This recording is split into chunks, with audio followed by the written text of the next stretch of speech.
வணக்கம். யாழ் சிறியின் இரவு நேர பிரதான செய்திகளோடு இணைந்து கொள்ளும் நான் அந்தோணி பிள்ளை கிரேசியன். முதலில் தலைப்புச் செய்திகள். மன்னார் மடுமாதாவின் ஆவணி திருவிழா, எடுக்கப்பட்ட அதிரடி தீர்மானங்கள். திடீரென முடங்க போகும் தமிழர் தாயகங்கள், வெடிக்கப் போகும் போராட்டம். நாட்டின் ஏற்றுமதி நிலைமை, முக்கிய கலந்துரையாடல்களில் ஈடுபட்ட அனுர, வெளியான தகவல்.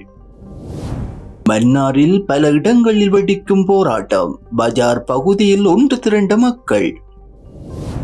காசா மக்களின் அவல நிலையை உலகிற்கு உரைத்த மைக்ரோன், இஸ்ரேலின் கோர தாண்டவங்கள் நிறுத்தப்படுமா? ஐக்கிய நாடுகள் சபையில் உரையாற்ற போகும் முக்கிய தலைவர்கள், மோடியும் உரையாற்றுவாரா? வெளியான கேள்வி. தொடர்பான விரிவான செய்திகள். மன்னார் மடு திருத்தலத்தின் ஆவணி மாத திருவிழா திருப்பலிக்கான முன்னாயத்த நடவடிக்கைகள் குறித்து விசேட கலந்துரையாடல் மடு திருத்தலத்தில் நேற்று செவ்வாய்க்கிழமை இடம்பெற்றுள்ளது. மன்னார் மருதமடு அணையின் ஆவணி மாத திருவிழா இம்மாதம் 6ஆம் தேதி கொடியேற்றத்துடன் ஆரம்பமாகி 15ஆம் தேதி விசேட திருவிழாவாக இடம்பெறவுள்ளது. இந்த நிலையில் மடு திருத்தலத்தின் ஆவணி மாத திருவிழாவுக்கான ஆயத்த கலந்துரையாடலானது மன்னார் மாவட்ட அரசாங்க அதிபர் கனகேஸ்வரன் தலைமையில் மன்னார் மாவட்ட ஆயர் மேதகு அந்தோணி பிள்ளை ஞானபிரகாசம் ஆண்டகின் பங்கு பெற்றதுடன் மடு திருத்தல மண்டபத்தில் இடம்பெற்றுள்ளது. முன்னாயத்த நடவடிக்கையில் வருடா வருடம் மடு அன்னையின் ஆவணி திருவிழாவில் கலந்து கொள்ள நாட்டின் பல பாகங்களிலிருந்தும் புலம்பெயர் நாடுகளிலிருந்தும் லட்சக்கணக்கான பக்தர்கள் வந்து செல்வது வழமை. இதற்கமைய வருகை தரும் பக்தர்களின் நலனை கருத்தில் கொண்டு முன்னெடுக்கப்பட வேண்டிய சகலவிதமான ஏற்பாடுகள் தொடர்பில் அழைக்கப்பட்ட திணைக்களங்களுடன் கலந்துரையாடப்பட்டது. மேலும் வருகை தரும் பக்தர்களின் நலனை கருத்தில் கொண்டு சுகாதாரம், போக்குவரத்து, மருத்துவ வசதிகள், நீர் மற்றும் உணவு விநியோகம் உள்ளிட்டவை குறித்து ஆராயப்பட்டது. அதேவேளை சட்டம் ஒழுங்கை பின்பற்றும் வகையில் முப்படையினரின் பாதுகாப்பு நடவடிக்கைகள் முன்னெடுக்கப்பட்டது. இந்த மாதம் 6ஆம் தேதி மருதமடு அணையின் ஆவணி திருவிழா கொடியேற்றத்துடன் ஆரம்பமாகி நவநாள் திருப்பலி ஒப்புக் கொடுக்கப்பட்டு 15ஆம் நாள் திருவிழா திருப்பலி கூட்டு திருப்பலியாக ஒப்புக் கொடுக்கப்பட உள்ளது. மன்னார் மாவட்ட அரசாங்க அதிபர் தலைமையில் இடம்பெற்ற குறித்த முன்னாயத்த கலந்துரையாடலில் மன்னார் மறை மாவட்ட ஆயர் மேதகு அந்தோணி பிள்ளை ஞானபிரகாசம் ஆண்டகை, குறுமுதல்வர் அருட்தந்தை தமிழ்நேசன் அடிகளார், மடு திருத்தல பரிபாலகர் அருட்தந்தை பெப்பிசோசி அடிகளார், அருட்தந்தை இராணுவம், போலீசார், கடற்படை அதிகாரிகள், பிரதேச செயலாளர்கள், வைத்தியர்கள் மற்றும் அழைக்கப்பட்ட திணைக்கள தலைவர்களும் கலந்து கொண்டுள்ளனர். எதிர்வரும் 18ஆம் தேதி வடக்கு கிழக்கு தழுவிய ரீதியில் பூரண கர்த்தாலுக்கு அழைப்பு விடுக்கப்பட்டதாக இலங்கை தமிழரசு கட்சியின் தலைவர் வி.கே. சிவஞானம் தெரிவித்தார். மக்கள் மத்தியில் இராணுவ முகாம்கள் அமைந்திருப்பதன் காரணத்தாலேயே இவ்வாறான பல தாக்குதல்கள் நடைபெறுகின்றன. காரணத்தினால் இதை ஒரு சம்பவமாக கருதி, ஒரு சுட்டியாக கருதி, அதை அடிப்படையாக கொண்டு வடக்கு கிழக்கிலே மக்கள் சொரிந்து வாழுகின்ற பகுதிகளிலே அமைந்திருக்கின்ற இராணுவத்தின் முகாம்கள் அகற்றப்பட வேண்டும். இலங்கை இந்திய ஒப்பந்தத்தில் கூட இராணுவம் பெரிய முகாம்களுக்கு சென்று திரும்ப வேண்டும் என்ற நிபந்தனை இருந்தது. ஆனால் அது இதுவரை நிகழவில்லை. அதிலும் மோசமான ஒரு விசாலிப்புகள் நடைபெறுகின்றது. நாங்கள் ஒட்டுமொத்தமாக எங்களுடைய எதிர்ப்பினை காட்டுவது மட்டுமல்ல, இராணுவ மக்கள் குடியிருப்பு பகுதிகளில் இருந்து விலக வேண்டும், வாபஸ் பெற வேண்டும் என்பதை வலியுறுத்துவதாகவே இந்த கர்த்தாலின் அடிப்படை நோக்கம். அநேகமாக பகல்வெள்ளி என்பதால் எந்த பிரச்சனையும் இருக்காது. குறிப்பாக 4 மணியுடன் நிறைவு பெறும் இந்த கர்த்தால் வெற்றிகரமானதாக அமைய மக்கள் ஆதரவான அனைவரும் ஒத்துழைத்து இராணுவ முகாம்களை அகற்றி பெரிய முகாம்களுக்கு இராணுவத்தினரை அனுப்பி மக்கள் குடியிருப்பில் உள்ள இராணுவ முகாம்களை அகற்றுவதற்கு இந்த அரசாங்க நடவடிக்கை எடுக்க வேண்டும் என்பதை வலியுறுத்துவதற்காகவே நாங்கள் இந்த கர்த்தாலுக்கு அழைப்பு விடுத்திருக்கின்றோம். அரசியலுக்கு அப்பால் ஒரு பொதுவான தீர்க்கப்பட வேண்டிய பிரச்சனைக்கு பொதுமக்கள் ஆதரவு தர வேண்டும் என கோரி நிற்கின்றோம். ஏற்றுமதி அபிவிருத்தி அமைச்சர்கள் சபையின் 2வது கலந்துரையாடல் நேற்று பிற்பகல் ஜனாதிபதி அலுவலகத்தில் ஜனாதிபதி அனுரகுமார திசாநாயக்க தலைமையில் இடம்பெற்றது. கடந்த சபை அமர்வில் எடுக்கப்பட்ட தீர்மானங்களின் மீளாய்வு 2030ஆம் ஆண்டுக்குள் நாட்டின் ஏற்றுமதி வருமானத்தை $36 மில்லியன் அதிகரிப்பது என்ற அரசாங்கத்தின் இலக்கை அடைவதில் எழுந்துள்ள சவால்கள் மற்றும் அதற்கான தீர்வுகள் குறித்தும் அது தொடர்பான முன்மொழிவுகள் குறித்தும் இங்கு விரிவாக கலந்துரையாடப்பட்டன.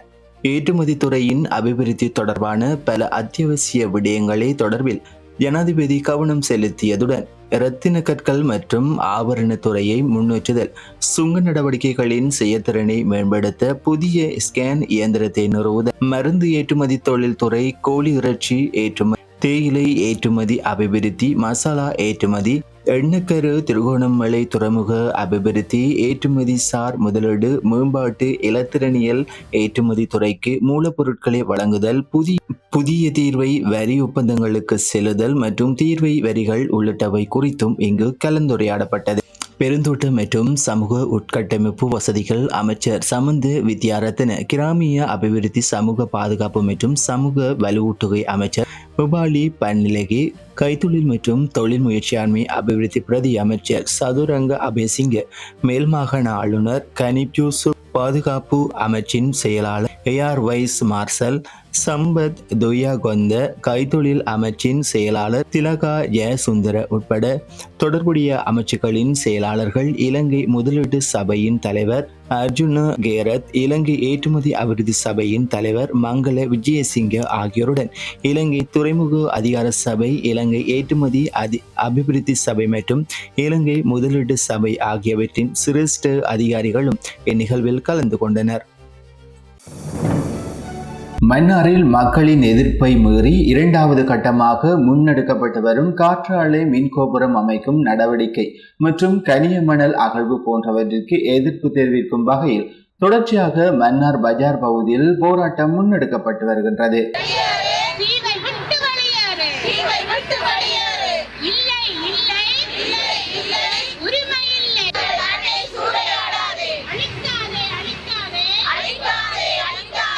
இன்றைய தினம் புதன்கிழமை மாலை ஜனாதிபதிக்கும் மன்னாரில் இருந்து சென்ற குழுவினருக்கும் இடையில் விசேட சந்திப்பு இடம்பெற உள்ள நிலையில் குறித்த பிரச்சினைக்கு உரிய தீர்வு கிடைக்க வேண்டும் என்ற கோரிக்கையை முன்வைத்து இன்றைய தினம் புதன்கிழமை காலை மன்னாரில் போராட்டம் முன்னெடுக்கப்பட்டது.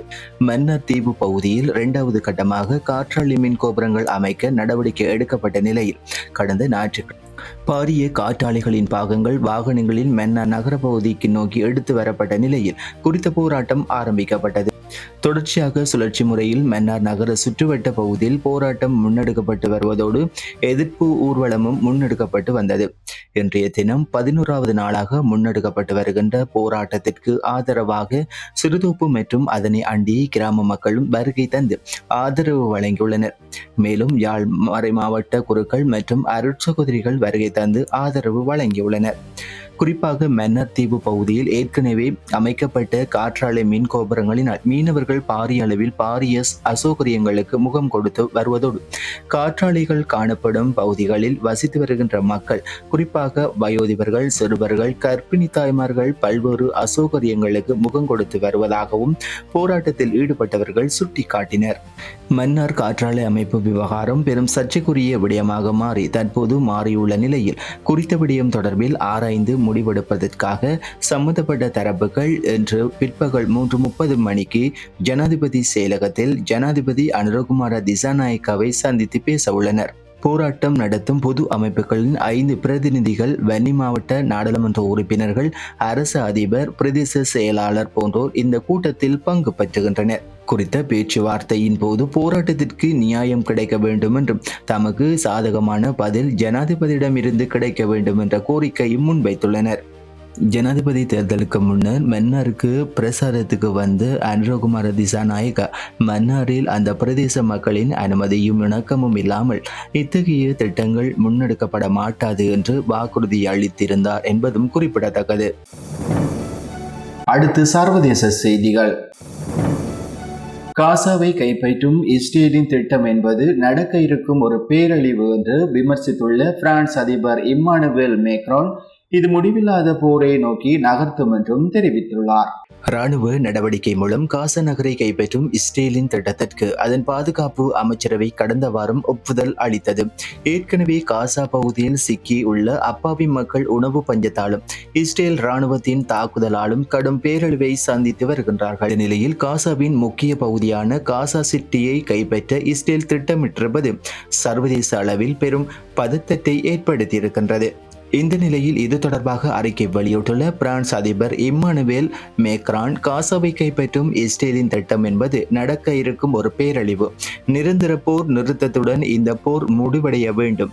காசா மாநகரை கைப்பற்றும் இஸ்ரேலின் திட்டம் முன்னெப்போதும் இல்லாத பேரழிவுக்கும் நிரந்தர போருக்கும் வழிவகுக்கும். காசாவை பாதுகாப்பதற்கான திட்டத்தை ஐநா முன்னெடுக்க வேண்டும். இதற்கான அமைப்பை காசாவில் நிறுவ வேண்டும்.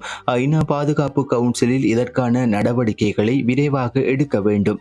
இது தொடர்பாக மற்ற உறுப்பு நாடுகளுடன் பேச்சுவார்த்தை நடத்த எனது குழுக்களை நான் கேட்டுக்கொண்டிருக்கின்றேன்.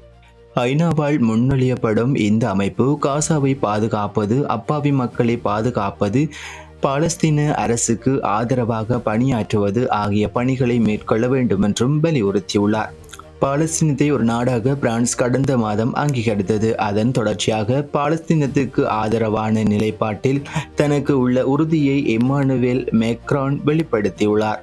காசாவை கைப்பற்றுவதற்கான இஸ்ரேல் பாதுகாப்பு அமைச்சகத்தின் ஒப்புதலுக்கு பல்வேறு நாடுகள் கண்டனம் தெரிவித்திருப்பது குறித்து கேள்விக்கு பதிலளித்த இஸ்ரேல் பிரதமர் பெஞ்சமின் நேதன்யாகு, இஸ்ரேல் தனது படைகளை நியாயமான முறையில் பயன்படுத்துகின்றது.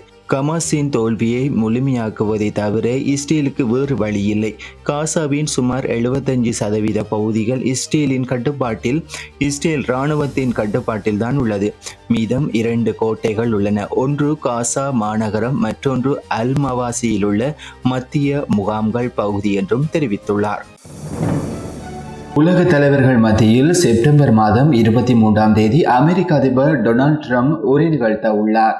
செப்டம்பர் மாதம் நடைபெறவுள்ள ஐக்கிய நாடுகள் பொது சபையின் வருடாந்த உயர்மட்ட விவாதத்தில் பிரதமர் நரேந்திர மோடி பங்கேற்று உரையாற்ற வாய்ப்புள்ளதாக தகவல் வெளியாகியுள்ளது.